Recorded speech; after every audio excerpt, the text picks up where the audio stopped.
Welcome to the Taiwan language episode, a podcast for learning and insights in Mandarin and Taiwanese. I am your host, Yasmin.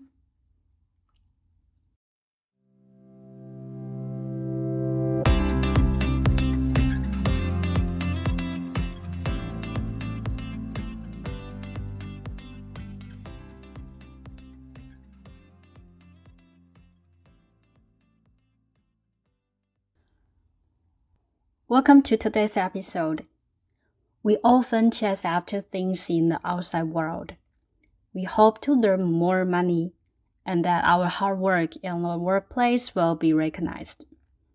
Achieving these things is what people call success. But if we focus too much on these pursuits, we can end up hurting ourselves. Today, I want to introduce you to The Eternal Snow Beauty, a short story written by Pai Hsien-yung. Now, let me introduce this story. Pai Hsien-yung was a dancer who used to work at a permanent ballroom in Shanghai. Now she lived in Taiwan. She was known for being charming, unique, and captivating. She attracted many wealthy young men and gentlemen. Because of her looks and charming demeanor, she quickly became a popular topic of conversation and gained a lot of fame. Many rich men and distinguished gentlemen were very interested in her and wanted to win her favor. Among her many suitors, 3 stories were especially interesting. The first suitor was Wang Guishen, scion of the wealthy family, Wang family. Kingpins in Shanghai's cotton yarn industry, hoping to get rich enough to outshine the other suitors. In the end, he was executed for colluding with officials and businessmen. The second suitor was Director Hong from a government bureau and one of the hotshots in Shanghai's world of finance. At the peak of his career, he left his wife and 3 children just to be with her. But a year later, lost his job, and the following year he went bankrupt. The third story was even more mysterious. Xu Zhuangtu, a graduate of Jiao Tong University in Shanghai, and a manager at a large cement company, was married with 2 children and seemed to have a happy and promising future. However, after meeting Pai Hsien-yung at her residence, his personality changed drastically and he often stayed out for several nights. Later, he was killed by workers during the conflict. These mysterious stories really made people think about the endless charm of Pai Hsien-yung. When she became famous, it wasn't easy for her to avoid the jealousy of her fellow dancers. They took out their spite on her by spreading rumors about her horoscope. They said it was cursed, dominated by the white tiger star, and that anyone who got close to her lose at least their fortune, if not their life. Some people even called her a foxy woman. They claimed her graceful figure was just a tactic to seduce and destroy people. Opinions about her were mixed. But one thing was clear. Men who fell for her often ended up with bad luck. Yet in her residence, everyone received proper service, no matter their age or gender. She comforted their loneliness and grievance. Her place also became an important social hub because she was such a competent host, always carefully attending to each guest. Alright, so that is the summary of the story. And now I want to share my thoughts on human nature after reading The Eternal Snow Beauty. From the unfortunate ends of her 3 suitors, we can see a spectrum of human nature. Pai Hsien-yung did not actively plan to destroy anyone, right? However, the facts of these three suitors revealed their own human weaknesses. The first suitor, Wang Guishen, was so greedy for money that he invested recklessly, hoping to defeat other competitors and win Yi Xueyan's favor. The story says Wang Guishen desperately invested, earning money by any means necessary, hoping to triple or quadruple his wealth, defeat the wealthy suitors around Yi Xueyan, then use diamonds and agates to create a necklace to put around her neck and bring her home. Later, Wang Guishen was arrested and executed for colluding with officials and businessmen.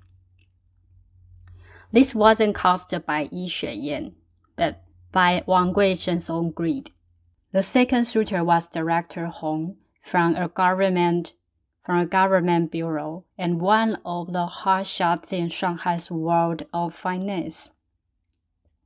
When a man is successful in most cases, he often desires more. In this story, he abandoned his wife and children just to be with Yi Xueyan. People often said, "Lust is like a blade over your head." And Director Hong, perhaps due to his excessive flaunting, eventually lost his position and succumbed to indulgence in women. The third suitor, Xu Zhuangtu, was a manager at a large cement company.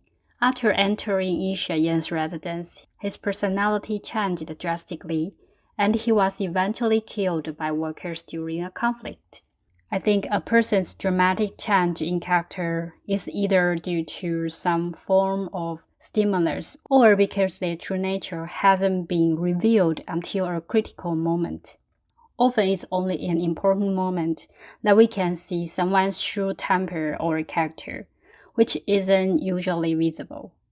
From Xu Zhuangtu's story, I guess he was originally an impatient and controlling person who wanted to dominate everything. After taking on the manager role, he faced significant pressure and desired more control over the company. Xu Zhuangtu might have visited Yi Xueyan's residence because her tender words made him feel comforted and soothed. In this comfort, Xu Zhuangtu's deeper desire for control and power were exposed. Yi Xueyan's presence amplified these desires, causing a significant change in his personality. If a person is upright, righteous, honest, steady, and responsible for themselves, could they still meet a hard end just because of someone like Yi Xueyan? In reality, however, people often consider women to be the source of trouble, especially those in dance halls and wine houses. Everyone says that if the three men in this story haven't gotten involved with Yi Xueyan, the endings would not have been so tragic. But is that really the case? In these three stories, the cause of their downfall wasn't Yi Xueyan, but their own weaknesses. Greedy Wang Guishen, lustful Director Hong, and powerful Xu Zhuangtu destroyed themselves due to their inner desires. Yi Xueyan's existence merely amplified their desires, leading them toward destruction in their pursuit of these desires. Alright, and this is the end of my reflections. Now let's learn a few sentences of Taiwanese. The first one, 你进来教我斗卡手. 你进来教我斗卡手. You come help me quickly. This is an urgent request for someone to assist the speaker as possible as they can. 你进来教我斗卡手. 你进来教我斗卡手. The second one, 啥人教你安尼做的? 啥人教你安尼做的? Who told you to do this? This is a question asking about the influence or source of someone's behavior or actions. 啥人教你安尼做的?啥人甲你安尼做的 This is a question. Okay, the next one. 你陪我去迄邊好無？你陪我去迄邊好無？ Can you accompany me there? This is a question asking if someone is willing to go with a speaker to a particular place over there. 你陪我去迄邊好無？你陪我去迄邊好無？ The last one. 這個消息敢有確實？這個消息敢有確實？ Is this information correct? This is a question seeking confirmation about the accuracy of a piece of information. 這個消息敢有確實？ Alright, so here comes our 4 useful Taiwanese sentences. Let's recap. The first one. 你緊來甲我鬥骹手。你緊來甲我鬥骹手。The second one. 啥人教你安尼做的？啥人教你安尼做的？ The third one. 你陪我去迄邊好無？你陪我去迄邊好無？ The last one. 這個消息敢有確實？這個消息敢有確實？ So that wraps up what I had to share today. Hope you enjoyed today's episode. If you enjoyed today's episode, please leave a 5-star review on your listening platform. Feel free to share this podcast with your friends to help more people discover this podcast. You can support my work by buying me a cup of coffee, which helps this podcast to continue providing learning resources. To enrich your learning experience, I create a study guide in Chinese with pinyin versions. And there are more information for you to discover on my website. Be sure to check our show notes for more information. Thank you for joining us, and I hope you'll join us again on Taiwan Language episode. Until next time, bye-bye.